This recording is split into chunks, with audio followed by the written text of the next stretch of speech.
Ok, vamos a continuar entonces, hermanos.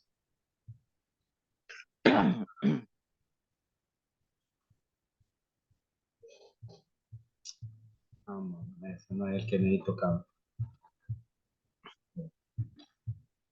Creo que es este, vamos a ver.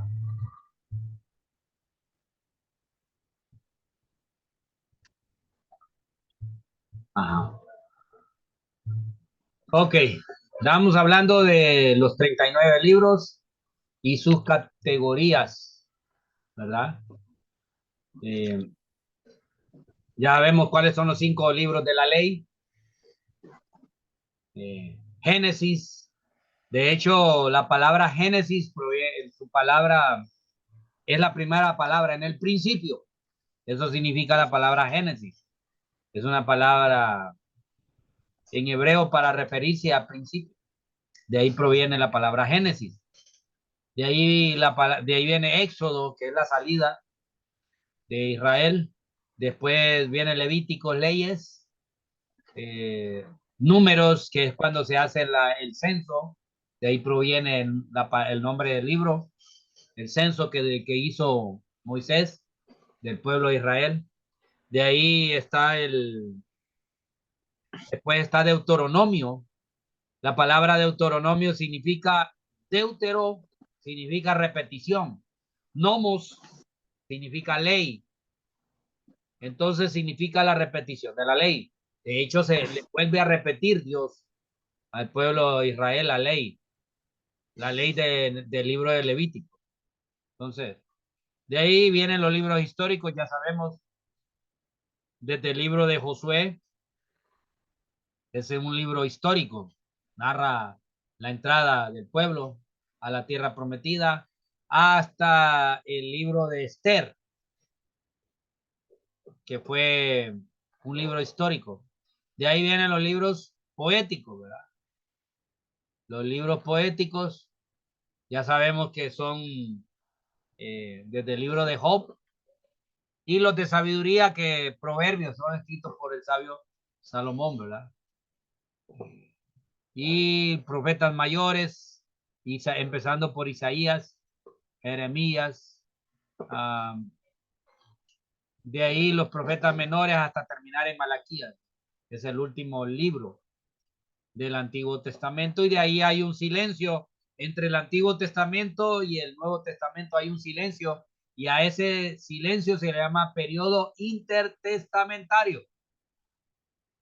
Otra vez, a la división de como 300 a 400 años que hubieron entre el Antiguo Testamento, el libro de Malaquías, al libro de Mateo, hay, a ese tiempo se llama periodo intertestamentario. Es un tiempo de silencio. Y ahí en ese periodo es cuando aparecen los libros que la Iglesia Católica tiene, y que son los libros deuterocanónicos.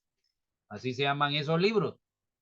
Fueron escritos en ese periodo de tiempo, que hubieron varias conquistas y varias batallas y varias derrotas del ejército de Israel, ¿verdad? Debido a la desobediencia, hasta que nació. ¿Quién fue que nació? Cuando se rompe el silencio en el Nuevo Testamento. ¿Alguien se El acuerda? Señor Jesús. ¿Quién? Juan el Bautista, el Señor Jesús. Cuando fue anunciado Juan el Bautista.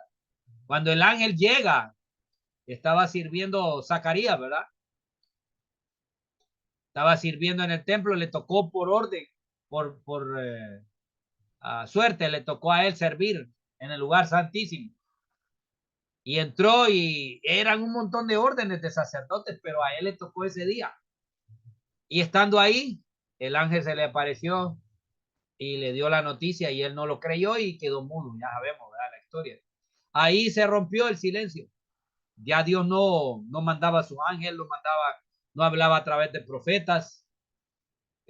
Por eso fue un periodo de silencio que se rompió con el anuncio del nacimiento de Juan el Bautista. Preparar el camino del Mesías. Aquí está poco la vista, ¿verdad? De un panorama general. Libro, el Pentateuco, Génesis, Éxodo, Levítico, Número, Deuteronomio, los libros históricos, Josué, Jueces, Ruth, Primera de Samuel, Segunda de Samuel, Primera de Reyes, Segunda de Reyes. Sabemos que estos libros narran historias de los reyes. Algunas terminan con el rey Salomón. Pero ya el libro de Crónicas sí habla más allá de los hijos de Salomón. Narra hasta los últimos. Y una característica del libro de Crónicas es, este hizo lo malo igual que su padre. Eso es. Después el libro de Esdras, ya sabemos quién era Esdras, ¿verdad? Esdras era un sacerdote que fue a restablecer la adoración en el templo. Nehemías, un líder, ¿verdad? Y el libro de Esther, que fue escrito cuando ellos estaban en cautiverio. De ahí los libros poéticos. ¿Cuál es el libro más antiguo que se cree que existe? Job. Job. Se cree que el libro de Job está escrito antes en el tiempo de los patriarcas, se cree. Por eso creen que es un libro antiguo, pero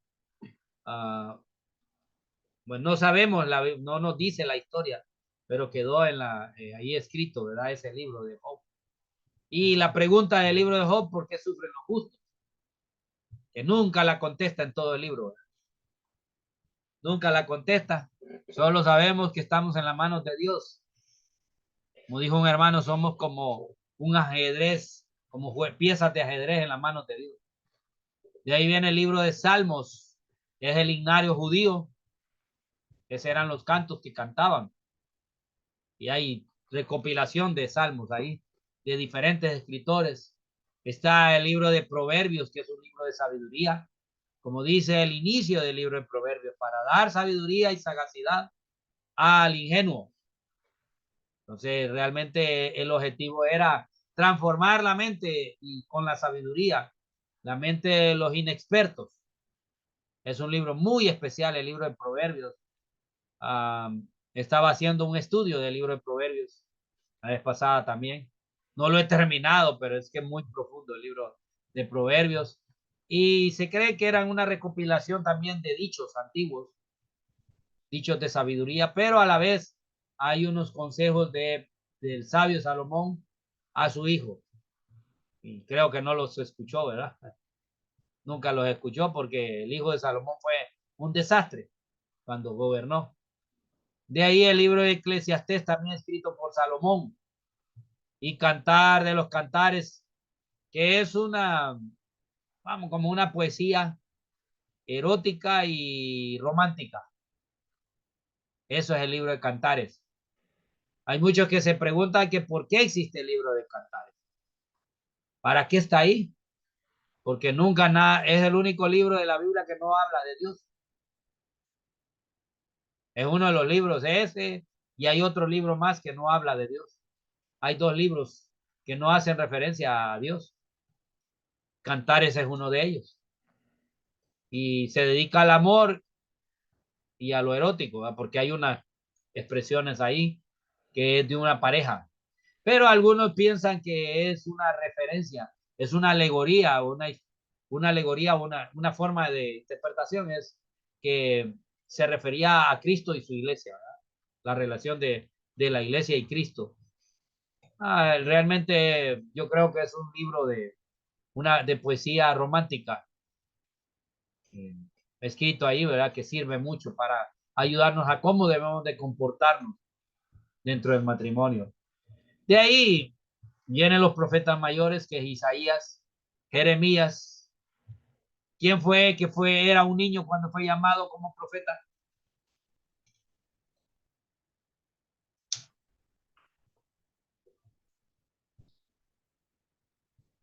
Ajá. Él dijo, soy un niño. No recuerdo. Jeremías. Jeremías. Jeremías fue el que dijo, soy un niño. ¿Y quién vio a Dios en su plenitud?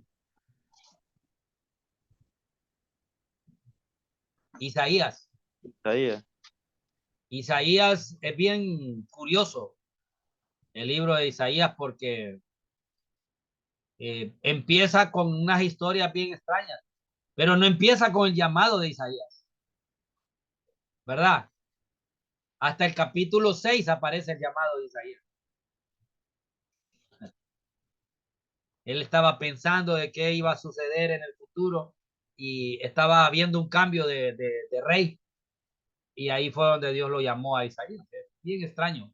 De ahí viene el libro de Lamentaciones, que ya sabemos que fueron escritas por el profeta Jeremías. Aparte, Jeremías se le llamaba el profeta llorón. Pero ¿por qué lloraba Jeremías?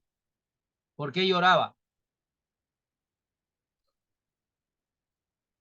Se levantaron varios profetas al mismo tiempo, pero profetas falsos, que le decían al rey que Dios les iba a dar la victoria sobre sus enemigos. Y entre ellos era el imperio babilonio. Y él les decía más bien que era plan de Dios, que Dios, Jeremías decía que no se resistieran, que ese era un plan de Dios, que ellos iban a ser conquistados por los babilonios. Y el rey no quiso escuchar a Jeremías y Jeremías hacía lamentaciones porque le daba tristeza. Dios sí le había mostrado lo que iba a suceder con Israel. Y por eso él se lamentaba. Y hay muchas de sus lamentaciones en ese libro. De ahí está el libro de Ezequiel, que es un libro muy mesiánico, un profeta muy mesiánico. El libro de Ezequiel y el libro de Daniel son dos libros muy unidos al libro de Apocalipsis, ¿verdad? Que hacen mucha referencia también, van muy unidos. De ahí vienen los profetas menores. ¿Por qué se llaman profetas menores? ¿Alguien sabe? ¿Era porque eran jovencitos? Porque son libros más pequeños que los libros de los profetas mayores. Ah, por el contenido. ese es uno de los sentidos, el contenido del libro. También la influencia que tuvieron los profetas que escribieron esos libros. Algunos profetizaban solo para cosas especiales como quien que Dios lo llamó para que se metiera con una prostituta. ¿Quién fue? Ajá. Dios le dice, toma a esta prostituta. Y después la prostituta vivió con él, le dio unos hijos y después la prostituta lo dejó y se fue con otro hombre. Y después Dios le dice que se acerque a él otra vez. ¿Qué Oseas, nombre? Oseas. Eh, la esposa infiel de él, ¿verdad? Dios le dijo que se juntara con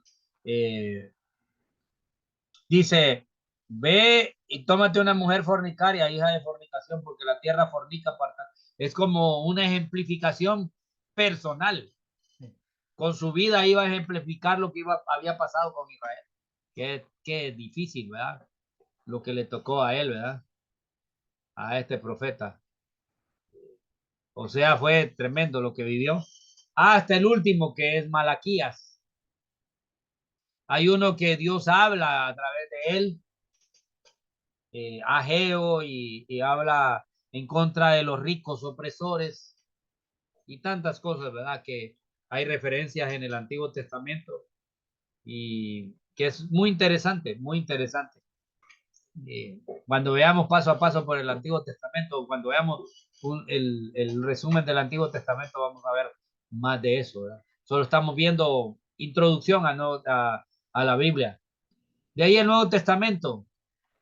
En los orígenes de la iglesia, la regla de fe se encontraba en la enseñanza oral de los apóstoles. Hay muchas cosas que si no hubiera alguien que los hubiera escrito, no hubiéramos sabido nada de la enseñanza. No hubiéramos sabido nada del fundamento de los apóstoles,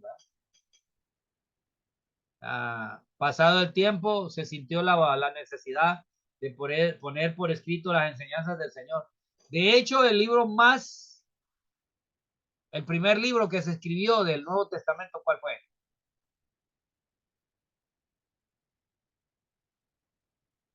Vamos a ver, uno de los dos. ¿Cuál fue el primer libro que se escribió del Nuevo Testamento?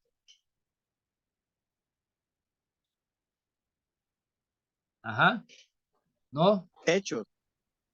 No. El primer libro del Nuevo Testamento en escribirse fue el libro de Marcos. Fue el primer evangelio que se escribió. Porque Marcos fue usado como referencia por Lucas y fue usado por referencia por Mateo. Por eso se llaman evangelios sinópticos a esos tres. Y el libro de Juan, ¿verdad? Pero el libro de Marcos es el libro más antiguo. Imagínense que data del año 60, creo, 60 y tantos, 65 después de Cristo. No había, se traspasaba oralmente, hasta que gracias a Dios y el Espíritu Santo que inspiró a estos hombres a escribir la Biblia, el Nuevo Testamento. Si no, no tendríamos nada de eso, porque la tradición oral se pierde. De hecho, el libro de Génesis es uno de los de las referencias que usó Moisés fuera la tradición oral también para escribir la creación. Eran dichos, se cree que es muy parecido a lo que se encontró por la historia de la creación por los fenicios, que fueron escritos en unas piedras. Se cree que es la misma referencia, era un escrito de los antiguos que se decía y se pasaba oralmente en generación y generación, hasta que Moisés lo plasmó en escrito, ¿verdad? En el libro de Génesis. Y muchos pusieron en orden y por escrito las cosas sobresalientes de Jesús, y ahí fue donde aparecieron los evangelios. De ahí los apóstoles lo que hacían era que escribían cartas y se las enviaban a los hermanos. Y los hermanos, y eso era según los problemas que iban surgiendo, y los hermanos las compartían entre ellos. Les sacaban copias y se trasladaban a otra iglesia. También la carta a los romanos, la carta de Efesios, todas esas pasaban a las otras iglesias también. Y así fue que se originaron las epístolas. De hecho, la palabra epístola significan cartas. Fueron cartas. Ahora, el Nuevo Testamento fue escrito en su mayoría en griego. Se parece un poco al castellano. Y hay algunas palabras transliteradas del hebreo al castellano, como la palabra bautizo, que es la palabra bautismo en español. No existe una palabra que solo fue transliterada esa palabra. En el idioma original en griego ya se tenía claro de qué refería la palabra bautizo. Si fuera traducida al español hubiera sido sumergir en el agua. Pero ya los antiguos sabían a qué se referían cuando decían bautizar. Se refería a sumergir en el agua, pero de ahí se usó esa expresión para solo rociar, y de ahí aparecieron los tres tipos de bautismo, que es el inmersión, aspersión y sumersión. Solo echarle agua y rociar agua, que son otras formas de bautismo, porque el propósito era que todos pertenecieran a la iglesia, porque solo la iglesia salvaba, según ese era el concepto que se tenía. Ahora, otro idioma que fue escrita la Biblia es el arameo, pero esa era muy similar al hebreo, es en el Antiguo Testamento, pero en el Nuevo Testamento se escribió casi todo en griego.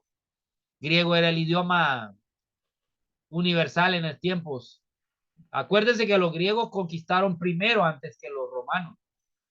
De hecho, el mundo científico era griego.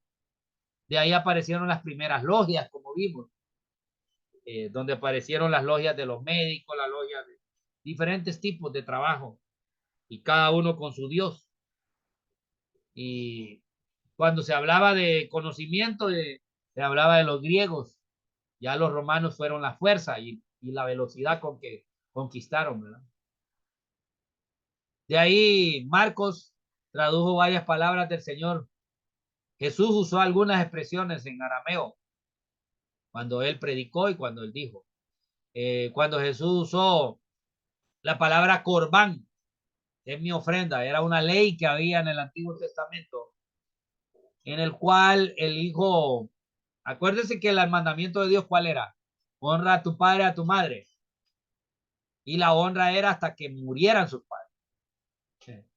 Entonces algunos hijos, para escapar de esa ley, y no ayudar a sus padres, decían que lo que ellos, para honrar a sus padres, lo que hacían era entregar lo que le iban a dar a sus padres, lo entregaban a Dios como ofrenda a Dios. Y a eso se llamaba el corbán. Y Jesús los atacó y Jesús criticó esa ley que hicieron los sacerdotes para justificar a algunas personas que no querían ayudar a sus padres. Y Jesús dice, ustedes hicieron a un lado la ley de Dios que decía, honra a tu padre y a tu madre porque es el primer mandamiento con promesa. Y ahora solo dicen, lo que te iba a dar a ti lo doy como mi corbán. Y lo dan como ofrenda a Dios. En Mateo 7:34 también usa una expresión ahí. También en arameo, después usa otra palabra que dice, Eloí, Eloí, Elí, Elí, lama sabactami. Dios mío, ¿por qué me has desamparado? Entonces, Marcos, acuérdese que Marcos escribió ese evangelio a griegos, igual que Lucas.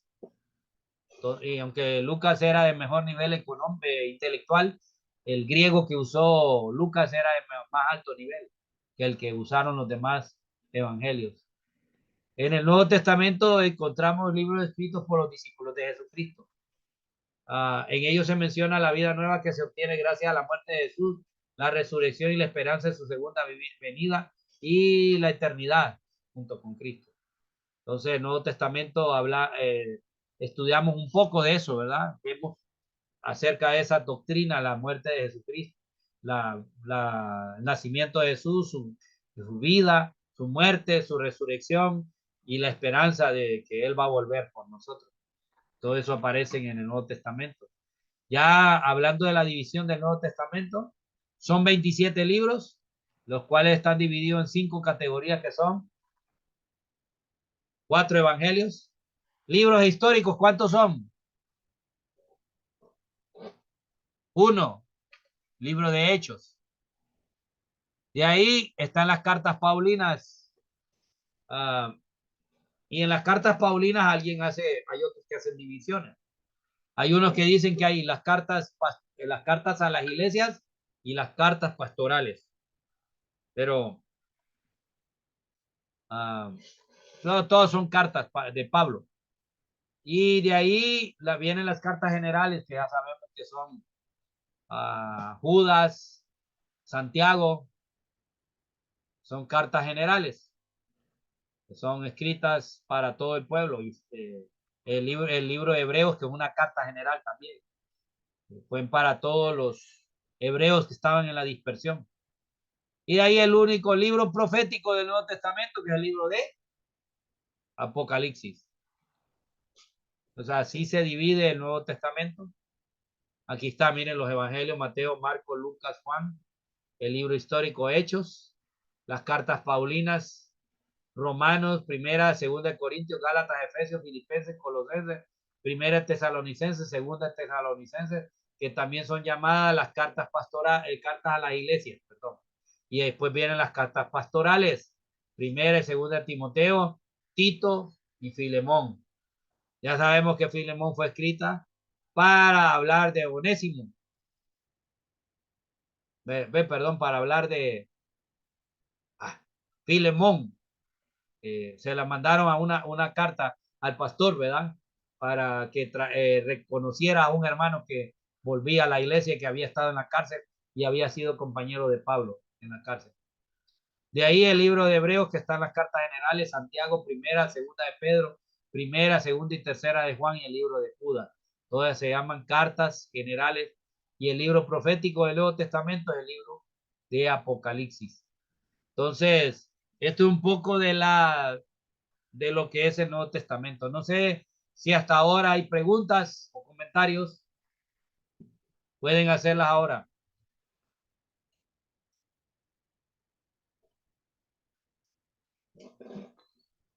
¿Hay preguntas? ¿Nadie? Estamos bien. Estamos bien. Ok. Pues vamos a seguir. Vamos a ver un poco de las versiones y traducciones de la Biblia. Hay varias versiones y traducciones. Se le llaman versiones porque son diferentes traducciones. Y de hecho también hasta usaron diferentes códigos o códices. Usaron recopilaciones diferentes también. La palabra versión viene del verbo verter, que significa traducir de un idioma a otro. Ya sabemos que nosotros no tenemos la Biblia original. Lo que tenemos son copias. Y más nosotros que no hablamos hebreo ni hablamos griego. Son dos lenguas muertas. Entonces tuvieron que traducir esos textos antiguos a idiomas más modernos.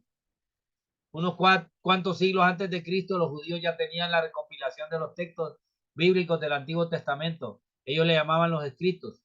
A partir de esa escritura se hizo la primera versión o traducción a la lengua griega que tuvo lugar en el año 250 antes de Cristo. A esta versión del Antiguo Testamento se le llamó Septuaginta. Posiblemente Jesús tenía la Septuaginta a su posición y a su disposición en el Nuevo Testamento, pero aún así Jesús usó expresiones en arameo, que era el idioma común de los judíos comunes. Y ahí, esta es la Septuaginta. ¿Por qué se llama Septuaginta? ¿Alguien sabe? Se llama Septuaginta porque es fueron 50 ancianos judíos que se reunieron en Jerusalén para recopilar los textos y traducirlos al idioma común que era el griego en ese momento. Y esta recopilación de estos 50 ancianos, a esa versión se le llamó Septuaginta.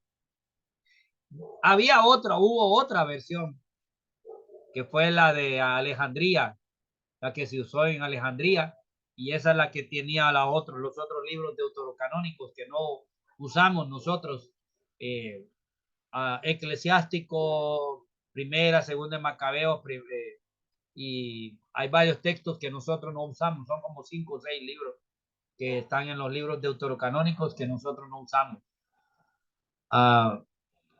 Entonces las versiones primitivas del 200 antes de Cristo hasta el 400 antes de Cristo, la Septuaginta, y algunas versiones posteriores. Hubo una traducción de Aquila, un prosélito judío, quiso combatir las doctrinas cristianas con su propia traducción. De ahí vino la revisión, Teodosio hizo una revisión de la Septuaginta y vino la versión de Simaco. Son versiones y algunas revisiones de la Septuaginta y de los textos del Antiguo Testamento. De ahí los famosos Targúmenes, es otra versión que se usó, la famosa versión Prichita, que es otra traducción del antiguo griego, del hebreo antiguo a un griego más nuevo o un idioma más común, más nuevo. De ahí la famosa versión Itala, que fue la primera traducción del texto antiguo en latín. Y ahí viene la famosa Vulgata latina, que esta es la que fue aceptada por la Iglesia Católica, la famosa Vulgata latina, que era el idioma, esa era la Biblia común que se leía en los templos católicos en tiempos antes de la Reforma. De ahí después del año 400, después del año 400, vino la Biblia alfonsina. Fue la primera Biblia traducida al castellano en el año 1280. Y esa fue una traducción de la Vulgata, o sea, del texto en latín, traducido al español, a nuestro idioma castellano. Ay, ay, ay, ya me estoy quedando sin tiempo. De ahí fue auspiciada por los reyes Alfonso X y el Sabio, rey de Castilla y Aragón. Ese fue acuérdese que nuestro idioma español tiene el historial de Castilla, ¿verdad? O se llama castellano. Él fue el único imperio, el único rey que no cayó bajo el dominio de los árabes. El rey de Castilla fue el único que se mantuvo firme y no cayó. Y de ahí se quedó ese idioma y ahí es donde proviene el castellano, que es nuestro idioma, ¿verdad? Rey de Castilla y Aragón. Él fue el que permitió y él que a él fue que pagó para que se tradujera del latín al español. Fue la primera Biblia en idioma común en castellano. De ahí, la Biblia de la Casa de Alba se tradujo al castellano en 1430. El Antiguo Testamento se tradujo directamente del hebreo y arameo por un rabino judío llamado Moisés Aragel. Entonces fue la primera Biblia que fue traducida del Antiguo Testamento, traducida directamente del idioma común, el idioma antiguo. De ahí viene la Biblia versión hispanoamericana del año 1455. Entonces, la primera Biblia no fue la Reina Valera la que tenemos nosotros, así que para que sepan. De ahí vino la Biblia latina de Gutenberg. Es la llamada Biblia de las 42 líneas, fue impreso en 1456. Fue la primera Biblia impresa. De ahí vino la famosa Biblia del Oso. En el año 1569, Casiodoro de Reina tradujo de las lenguas originales. La versión, esta circula todavía, es la que nosotros tenemos ahora. Y fue la primera Biblia que se tradujo completamente de los idiomas comunes. Se usó el famoso Textus Receptus y ese fue el que se usó en esa traducción.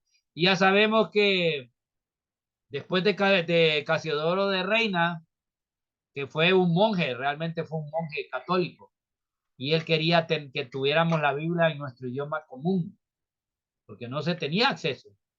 Y por eso tuvo que huir. Realmente él no la hizo. Él estaba un monasterio en España, pero tuvo que huir de ahí para poder traducir la Biblia al idioma original, porque los empezaron a perseguir por tener la Santa Inquisición, los persiguió por querer traducir la Biblia de los idiomas, del idioma original al idioma castellano. Y si usted viera la Biblia del oso, se llama la Biblia del oso porque la figura que aparece es la figura de un oso agarrando el panal, en base a lo que dice el Salmo, que la palabra de Dios es más dulce que la miel, que la que destila el panal. Entonces ahí hace referencia a ese texto y por eso se llama la Biblia del oso. Fue la primera traducción de toda la Biblia traducida de los idiomas originales. De ahí fue revisada en el año 1602 por Cipriano de Valera. Y Cipriano de Valera dedicó 20 años de su vida para poder revisar los errores de la Biblia del oso. Y ahí apareció la versión en 1602, la versión Reina Valera. Entonces, por eso apareció la famosa Biblia de Reina Valera. Ahí están unas figuras de Casiodoro de Reina y Cipriano de Valera. Fueron los dos monjes que tuvieron que huir para poder traducirnos la Biblia a nuestro idioma castellano, un idioma entendible por nosotros. Así es un poco de la historia de la Biblia nuestra. Eso usted puede estudiar un poco más y va a hallar historia de Cipriano, Casiodoro de Reina y Cipriano de Valera. Lo va a hallar más y puede estudiar un poco más de ellos dos y algunas curiosidades que sucedieron a ellos. Estaban en un lugar que en ese monasterio tuvieron que huir de ahí, ¿verdad? Porque ahí recibieron la amenaza de que los iban a meter en las mazmorras debido a que estaban traduciendo la Biblia al castellano. De ahí aparecieron otras Biblias en el año 1793, la Biblia de Felipe Sio, también la Biblia de Rivera en 1883, la versión moderna por H.B. Pratt, es un texto traducido al castellano en 1893.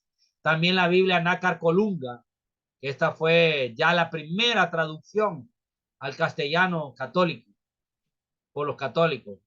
Esa es la Nácar Colunga. Y ahí la Biblia Bauer Cantera, que es otra Biblia católica traducida al castellano en 1947.